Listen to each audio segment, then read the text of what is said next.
Hindi ko talaga yun. Bakit parang ang taas-taas mo pa? Parang ang tapang-tapang mo pa. So, late ko na siya na-realize lahat, yung pagkakamali ko. Ang ano ko lang naman nun, intention ko lang naman nun that time, Ate Tony, is para finally hindi nyo na magamit sa akin yung word na kabit.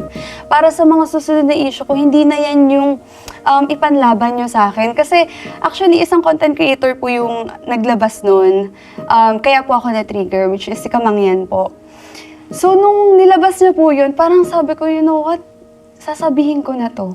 And then after that, after ng pag-post ko na yun, ilang days lumipas, minessage na ako ng legal wife. And actually, privately, okay kami, Ate Tony. Okay kami kung paano kami mag-usap. Nanghingi rin siya ng sorry sa akin kung paano niya ako nasaktan kasi nga sa social media. And ako rin. Sobrang nanghingi po ako ng sorry ever since. Sa ilang taon po na nagkakausap kami. Ang hindi ko lang po maintindihan is bakit pag public, iba po yung naipapakita nila. Pero privately po, okay po kami. Parang sincere po siya. Nababasa ko pong sincere siya. Ang hindi ko lang maintindihan, Ate Tony, bakit paulit-ulit yung ginagamit yan sa akin?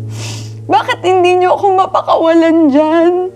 Bakit nakakulong pa rin ako dun sa bagay na matagal ko nang hiningi ng tawad, matagal ko nang pinagdusahan kasi bago pa ako mapunta sa TikTok, Ate Tony, yung legal wife po, pinagpo-post na po kami niyan sa social media. Even nadamay na po yung family ng boyfriend ko. Lahat po, nagawa na po niya before pa. Hanggang sa kada magkaka-issue po ako, nagagawa pa rin po niya. Hindi ko po alam kung anong klaseng paliwanag or paghingi pa po ba ng tawad yung kailangan ko para mapakawalan niya na po ako dun sa nangyari na yun. Sa label na yun. Yes po. Parang abang buhay na po niyang dinikit yun sa pangalan ko. Kaya sobrang nasaktan po talaga ako. Chatterbuzz, your one-stop showbiz ganap.